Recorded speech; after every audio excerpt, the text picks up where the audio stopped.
Hello, my YouTube family and all my dear students. A very good welcome to our YouTube channel, Enlightening Management Tutorials. I hope you all are fine. So today I'm back again with a very interesting topic, that is the 7 C's of communication.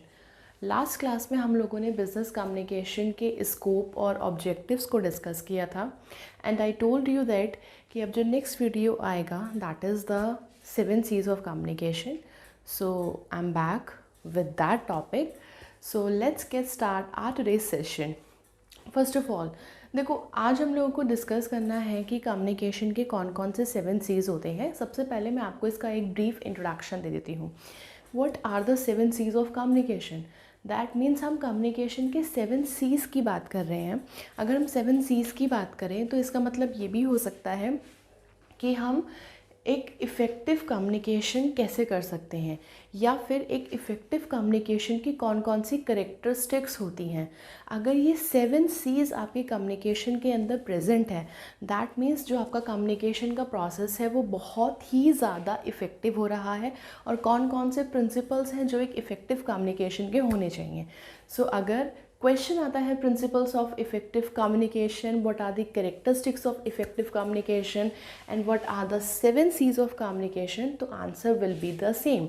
हमें वो communication के 7 C's बताने होंगे जो कहीं ना कहीं हमारी कम्युनिकेशन के प्रोसेस को बहुत ही इफ़ेक्टिव और स्मूथ बनाते हैं. सो स्टार्ट करते हैं हम अपने फर्स्ट C से, दैट इज़ क्लैरिटी. अगर हम कम्युनिकेशन के फर्स्ट C की बात करें that is the clarity. Clarity का मतलब होता है बिल्कुल क्लियर. अब अगर कम्युनिकेशन के पर्सपेक्टिव में हम बात करें कि क्लैरिटी का मतलब क्या है, तो communication should be clear. Clear in what terms? In purpose and content. चाहे हम उसके पर्पस की बात करें चाहे हम उसके कंटेंट की बात करें, जो बिल्कुल कॉन्सेप्ट होना चाहिए हमारे कम्युनिकेशन का that should be very clear. Purpose के अंदर आ सकता है कि why we want to communicate this information to the receiver. हमारा मेन पर्पस क्या है, हमारा मेन मोटिव क्या है इस इंफॉर्मेशन को कन्वे करने का. Here I am giving you the lecture. तो यहाँ पे मेरा पर्पस है आप लोगों का एक कॉन्सेप्ट किसी भी पर्टिकुलर टॉपिक को लेकर क्लियर होना. यस. दूसरी चीज़ जो उसका कंटेंट है, जो भी कंटेंट मैं यहाँ पर लेकर आऊँगी that should be very clear. It should be in the simple language, it should be in the simple words. तो अगर हम फर्स्ट C की बात करें दैट इज़ क्लैरिटी, मतलब हमारी कम्युनिकेशन में एक क्लैरिटी होनी चाहिए. चाहे हम पर्पस के टर्म में बात करें या फिर हम उसके कंटेंट के टर्म में बात करें. हमारा पर्पस कि हम वो कम्युनिकेट क्यों करना चाह रहे हैं और जो हमारा कंटेंट है, ये दोनों चीज़ें हमारी बिल्कुल क्लियर होनी चाहिए. And the second one is correctness. जो हमारा सेकेंड C है दैट इज़ अ करेक्टनेस, और वो ये कहता है कि जो हमारा कम्युनिकेशन है it should be correct, it should B right. Correct का मतलब है हमें करेक्ट लैंग्वेज यूज़ करनी है. And the second one thing, it should B free from all the errors. कोई भी ग्रामेटिकल एरर्स नहीं होने चाहिए, स्पेलिंग एरर्स नहीं होने चाहिए. अगर हम रिटन कम्युनिकेशन की बात करते हैं तो उसमें जो भी हम मैसेज या इन्फॉर्मेशन जो भी हम फ्रेम करेंगे, हमें प्रॉपर चॉइस ऑफ वर्ड्स का यूज़ करना है. ग्रामेटिकल एरर्स नहीं होने चाहिए, वोकैब्स हमें अच्छे से अच्छे यूज़ करने चाहिए, लैंग्वेज हमारी बिल्कुल करेक्ट होनी चाहिए. और अगर उसके अंदर के कंटेंट की बात करें तो वो इन्फॉर्मेशन भी हमारी एकदम करेक्ट होनी चाहिए, क्योंकि रॉन्ग इन्फॉर्मेशन हमें कभी भी कन्वे नहीं करनी. राइट. अगर हम एक ऑर्गेनाइजेशन की बात करते हैं तो एक करेक्ट और इनकरेक्ट इन्फॉर्मेशन से बहुत बड़े चेंजेस आ सकते हैं हमारी ऑर्गेनाइजेशन के अंदर. अगर एम्प्लॉयज़ को कोई रॉन्ग इन्फॉर्मेशन कन्वे हो जाएगी, कहीं ना कहीं वो हार्मफुल है ऑर्गेनाइजेशन के लिए भी और एम्प्लॉयज़ के लिए भी. तो अगर करेक्टनेस की टर्म में हम बात करें तो करेक्टनेस का मतलब आता है आपका कंटेंट, आपकी इन्फॉर्मेशन बिल्कुल सही होनी चाहिए, करेक्ट लैंग्वेज होनी चाहिए, प्रॉपर चॉइस ऑफ वर्ड्स होने चाहिए, वोकैब्स हमारे सही होने चाहिए, स्पेलिंग एरर्स नहीं होनी चाहिए, ग्रामेटिकल एरर्स नहीं होने चाहिए. राइट. क्योंकि इंग्लिश के अंदर क्या होता है, every word has different meanings. हम सेंटेंस के अकॉर्डिंग जो है वर्ड्स का यूज़ करते हैं. कभी कभी एक वर्ड अलग अलग सेंटेंस में अलग अलग मीनिंग देता है, तो हमें इन सारी चीज़ों का ध्यान रखना चाहिए. Now come to the third C, that is concreteness. Right. Oh, concreteness से पहले हम करते हैं कंप्लीटनेस। कंप्लीटनेस मतलब कंप्लीट, अपने आप में जो भी इंफॉर्मेशन है, जो भी डेटा है, जो भी हमें फैक्ट्स एंड फिगर्स सामने वाले के साथ कम्युनिकेट करने हैं, that should B complete. As we all know, incomplete information is always dangerous, it's always misleading, right? तो जो भी हमारी information होनी चाहिए, जो भी facts and figures हमें communicate करने हैं, जो भी information है, message है, हमें receiver तक पहुंचानी है, that should be complete in every terms। हर चीज़ में वो complete होनी चाहिए। उसके साथ अगर हमें कोई evidences लगाने हैं तो वो भी होने चाहिए, अगर कोई facts और figures देने हैं तो वो भी हमारे complete होने चाहिए, right? The next C is concreteness। concreteness का मतलब होता है we are talking about the solid facts and figures, कि जो भी हम अपनी बात कह रहे हैं, जो भी हम इंफॉर्मेशन सामने वाले को कन्वे करना चाहते हैं, उसको लेकर हमारे पास proper facts and figures at the behind support में होने चाहिए।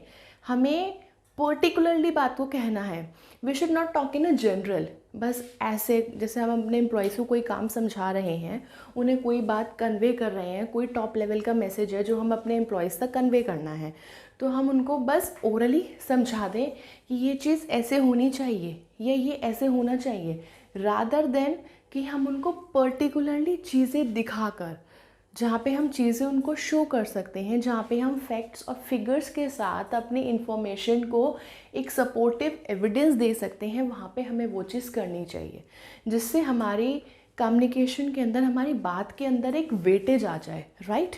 तो जो हमारी इंफॉर्मेशन है that should be concrete, that should be solid in every aspect, right? Then the next C is consideration. Consideration मतलब किसी को कंसिडर करना, राइट? अब यहाँ पे हम किसको कंसिडर करेंगे?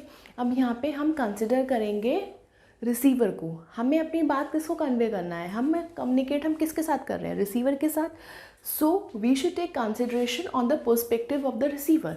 हमें रिसीवर के पर्सपेक्टिव से सोचना चाहिए कि जो भी हम बात कह रहे हैं उस टाइम पे रिसीवर का माइंडसेट कैसा है, अंडरस्टैंडिंग लेवल कैसा है, जो लैंग्वेज हम यूज़ करेंगे क्या वो उससे वेल वर्स्ड है हमारा रिसीवर। हमें अपनी जगह रिसीवर को रखना है, राइट? हमें रिसीवर की जगह खुद को पुट करके देखना है कि हाँ, अगर हम उस सिचुएशन में होते, उस प्लेस में होते, तो how we will react, right? तो हमें रिसीवर के कंसिडरेशन के पॉइंट ऑफ व्यू से समझना है, रिसीवर के माइंडसेट से समझना है, रिसीवर के अंडरस्टैंडिंग लेवल से समझना है कि अगर मुझे इस तरीके से ये बात कही जा रही होती तो मैं कैसे रिएक्ट करती या मैं कैसे इस बात को समझती। तो अगर हम रिसीवर के पॉइंट ऑफ व्यू से सोचेंगे ना, तो हम ज़्यादा अच्छे से कम्युनिकेट कर पाएंगे।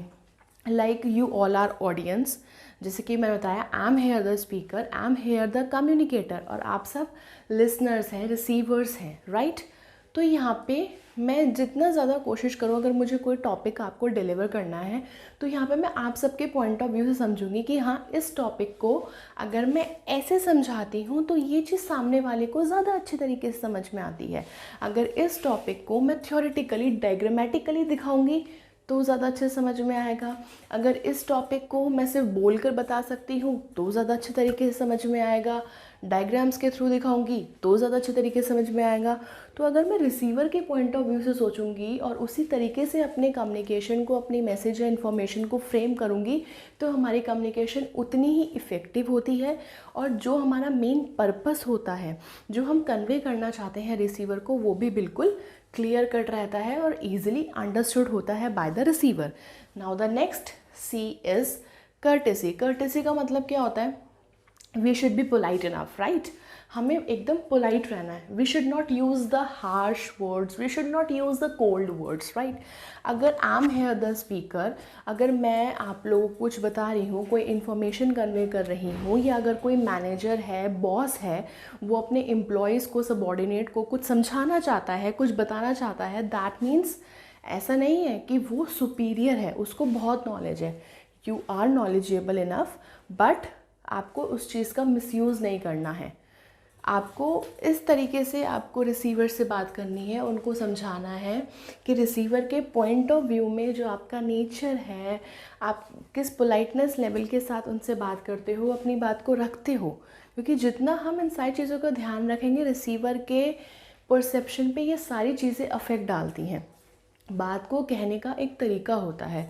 अगर एक एरोगेंट तरीके से ही हमेशा अपने एम्प्लॉयज़ के साथ बात की जाएगी तो एम्प्लॉयज़ कभी भी आपकी बात को समझेंगे नहीं। अगर वो समझना भी चाहेंगे तब भी वो नहीं समझेंगे। तो अगर हम एक स्पीकर और लिसनर की भी बात करें तो हमेशा एक स्पीकर को कर्टेसी के साथ अपनी बात कहनी चाहिए, कर्टेसी के साथ चीज़ें बोलनी चाहिए, समझानी चाहिए। कोशिश करिए कि प्रॉपर एक अच्छी पोलाइट लैंग्वेज में आप बात करें, हार्श और कोल्ड वर्ड्स का यूज़ ना करें, एग्रेसिवली चीज़ें ना बताएं, बड़े पोलाइटनेस के साथ ब्लंटली हमें चीज़ें नहीं कहनी है, बहुत सॉफ्टली स्पोकन बिहेवियर के साथ हमें अपनी बात को सामने वाले के सामने रखनी है सो दैट अच्छे से वो हमारी चीज़ों को समझे। And the last C is conciseness. Concise का मतलब क्या होता है? We should be brief, right? हमें ब्रीफ बोलना है लेकिन कंप्लीट बोलना है। जितना ज़्यादा हम चीज़ों को ब्रीफ रखेंगे और कंप्लीट रखेंगे, चीज़ें उतनी ही अच्छे से कम्युनिकेट होती हैं। अननेसेसरी अपनी इन्फॉर्मेशन को, अपने मैसेज को, बात को नहीं खींचना है, राइट? हमारे जो भी इन्फॉर्मेशन हमें कन्वे करनी है, जो भी मैसेज हम लोगों को कन्वे करना है, तो it should be brief, it should B concise.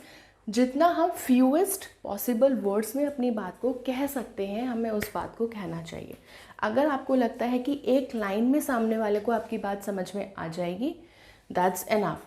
Unnecessary आप जितना चीज़ें खींचेंगे, मिसकम्युनिकेशंस होते हैं, कम्युनिकेशन गैप्स आते हैं, बैरियर्स आते हैं। सो देर आर द 7 C's। अगर हम इन 7 C's पे काम करते हैं तो हमारी जो कम्युनिकेशन है वो और भी ज़्यादा इफ़ेक्टिव होती है। और यही वो सारे प्रिंसिपल्स हैं। अगर इन 7 C's को हम अपने कम्युनिकेशन के अंदर लाएंगे तो स्पीकर के पॉइंट ऑफ व्यू से भी और लिसनर के पॉइंट ऑफ व्यू से भी जो कम्युनिकेशन का प्रोसेस है वो बहुत ही स्मूथली वर्क करता है। सो द नंबर 1, हमारा जो पर्पस है, कंटेंट है कम्युनिकेशन का, it should be clear enough, बिल्कुल क्लियर होना चाहिए। देन जो भी इंफॉर्मेशन मैसेज है it should be correct. Then completeness, हमारी इन्फॉर्मेशन हर तरीके से, हर एस्पेक्ट से बिल्कुल कंप्लीट होनी चाहिए। इन्फॉर्मेशन बिल्कुल कॉन्क्रीट होनी चाहिए। हमारे पास अपनी बात को रखने के लिए सपोर्टिव फैक्ट्स एंड फिगर्स होने चाहिए। कंसाइजनेस, अपनी बात को हम जितना ज़्यादा शॉर्ट, ब्रीफ और सिंपल रखेंगे उतनी ज़्यादा कम्युनिकेशन अच्छी होगी। देन कर्टेसी, पोलाइटनेस के साथ हमें अपनी बात को रखना है। एंड देन कंसिडरेशन, रिसीवर के पॉइंट ऑफ व्यू से अगर हम समझ के हम अपनी इन्फॉर्मेशन को कन्वे करते हैं तो कम्युनिकेशन हमारी इफ़ेक्टिव होती है। सो ये 7 C's हैं कम्युनिकेशन के, जिनको हम इम्प्लीमेंट करके अपनी कम्युनिकेशन के प्रोसेस को और भी ज़्यादा इफ़ेक्टिव बना सकते हैं। आई होप सबको ये कॉन्सेप्ट, ये टॉपिक क्लियर हो गया होगा। And if you have any doubt then you can mention in the comment box. Next video के अंदर हम उस डाउट को क्लियर करेंगे। All right, so and if you like my videos and content then please do like and share and subscribe my channel for more videos. Till then, take care and stay safe. Thank you and have a nice day.